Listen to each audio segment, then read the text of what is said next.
The purpose for this video is to talk about the navigation that the students see when they're trying to work through all the requirements for your class. Now, you'll recall from the other videos that students will only see everything from this line above. They will not see anything below the line. So these tools belong to you as the instructor, and these are what the student actually sees. And I'm just going to show you how this works just to prove it to you. This is the student view. So as you can see, they do not see everything below the line. That is just for the instructor only. I'm going back to instructor view at this time. I'm going to talk to you about how to create these hyperlinks that the students will see, the actual hyperlinks that will guide the student through the course. And the way we add those is by clicking the green button. Now I'm going to talk about these options. It's only going to take a quick second, but I want to remind you that before you actually begin creating the course, including these hyperlinks, you should have already done some work on paper, already outlined what these should be, what the student should see, and also outlined what goes inside those items. And I will also cover some of this very, very briefly, and we'll look at it in more detail later on. You'll see automatically homepage and announcements. That's the default when you go into your master shell or go into an empty course shell that has been created. These two are the default. So let's say that you have decided that you've already laid out your course and you know what these hyperlinks are going to look like for the student. The way you create them is by clicking the green plus. Now if you mouse over it, you'll notice that you have lots of options. You have something called content area, something called module page, something called blank page, and then you have tools, web links, course link, and I'm going to talk about each one of these very quickly. If you decide to create a content area, that is the same as a folder. It's nothing but a placeholder, and it holds stuff. And so I'm going to create one of those right now, and I'm going to call it content area so that you know what we're creating. I'm going to make it available to users. That means that students can see it. If you choose not to make it available to users, you can change that later. I'm going to put the check mark in it for now and click submit. So what you find is now students can see a hyperlink called content area. Let me demonstrate it again from the student's view just so that you'll know. Oops, it's not showing up. Let me show you why it's not showing up. It's not showing up because it's empty. It will not show students an empty container.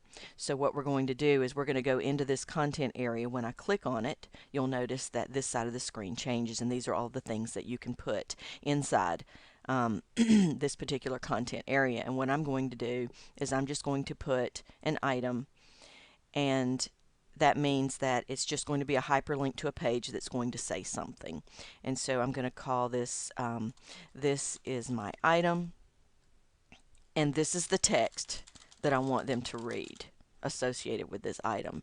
And I'm clicking the submit button at this time. So the content area now has something in it. It has this is my item. Content area, notice this tells you which of these hyperlinks you're in. So we're in the content area now. And because there's something in it, students should be able to see it now. So I'm entering the student mode, and notice that you can now see the content area. When I click on it, you should see the item I just created, and there it is. This is what it looks like from a student's view. So I'm going to go back now to the instructor view. We've created a content area again, which serves the same purpose as a folder. So it holds stuff. And so after you click on that content area, you can put stuff into the content area. So that was the first item. The next item that you can place in that particular area, I think you will use less frequently. And I'm going to name it what it is. This is my module. I'm going to make it available to users. I'm going to click submit. Then when I go into my module, there are only certain things that you can add that fall under this category. And I'm going to click all. I'm going to move it over so that you can see. You can make sure their alerts are underneath that hyperlink. Your announcements can go there. A calculator. These are all different pre-made modules. These are not things that you create. These are pre-made items called modules. And so if you decide that you want to use some of these pre-made modules, you would simply select the one that you wish the students to see when they click this hyperlink. So I clicked alerts. So it has added that. I'm going to go in and view it as a student now and just show you. If I click on my module now, you should see alerts. But because there are no assignments in this class, there are no alerts at this time. But if there were assignments, the alert box would show and you would see any type of, or the student would see any type of alerts. If they were late for an assignment or if there was an announcement or something, it would show up. So I'm going to exit out of preview again and go back into the instructor view. Now that's a module page. Then there's something called a blank page. So I'm going to entitle this one, and I'm not going to say that it's available to users. I want to show you how that works. So I'm going to click it. And notice that under blank page, I have this. This is the indicator that students can't see it. If you want to make it so that students can see it, you simply mouse over it, you click this drop down, and you say show link. At that point, notice that went away. But again, if it's a blank page, you type what you want to go on the blank page. Now that could be, you could copy and paste your syllabus in there, just whatever you wish to do. It does not like the word blank page.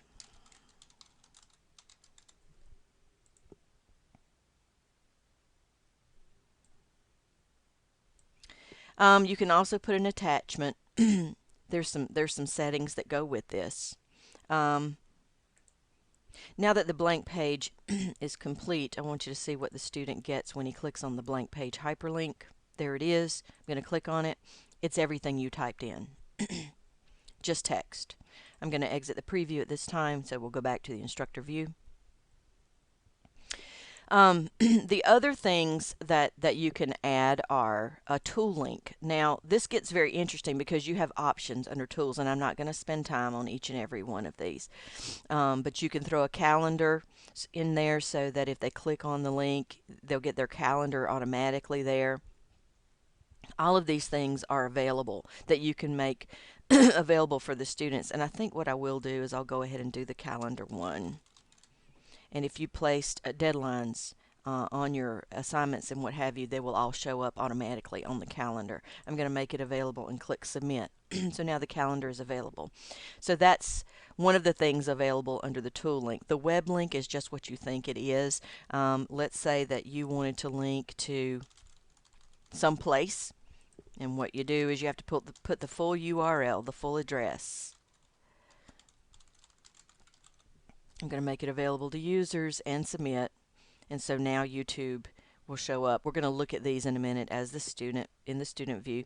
Course link is very interesting, and I think I'm going to show you a creative way to use this. Let's say that you have something in your course somewhere in here and you want to hyperlink to it and pull it out so that it gets a student's attention. That's a course link. It's something that already exists inside the course, and all you do is go find it and link to it. I think what I will say, just for the heck of it, I'm going to do another link to the calendar, and what I do is I click browse, and when I do, this box opens. And so these are the things that have already been created inside the course. I'm going to click on calendar. I'm going to submit. And so I named it calendar too. So what all I've done is another hyperlink to something that already exists. But you can hyperlink into things that are deep down inside of folders and pull them out if you want them to be front and center for a period of time. You can do that. And the way you did that was course link. Again, the course link links to things that are already in the course. Excuse me, you just want to pull it out and make it more readily available by having it on the left-hand side for the student. A subheader, this course management word is an example of a subheader. You see it right here. And this line is a good example of the divider that you can place. Notice I just put a new one in. So that's what those guys are. Now these are all of this is the area that the students see. So one last time we're going to view it from the student view. And this is what we just created. So I'm going to click on calendar. And the reason why you're not seeing that original calendar view is because there are no assignments there. So this is what the student gets: announcements, content area, which serves as a folder, my module, which is a pre-made module that you can pick from the ones that Blackboard has already created, my blank page if you just want to type something and put it in there, the calendar, and then I did a hyperlink to YouTube so that when students click there, they go straight to YouTube. So, and notice that it opened in a whole new page. You can't see that, but when I pull this down, you can. So when they clicked on YouTube, it opens in a brand new page. That way they can close that YouTube page and Blackboard is still available on the back side. Now you have a very short exercise that follows this particular video. So please turn to page 12 and in your workbook, and I would like for you to work through the activities, let's see, all the way through page 15. It's very short and I think you'll be able to work through it very quickly.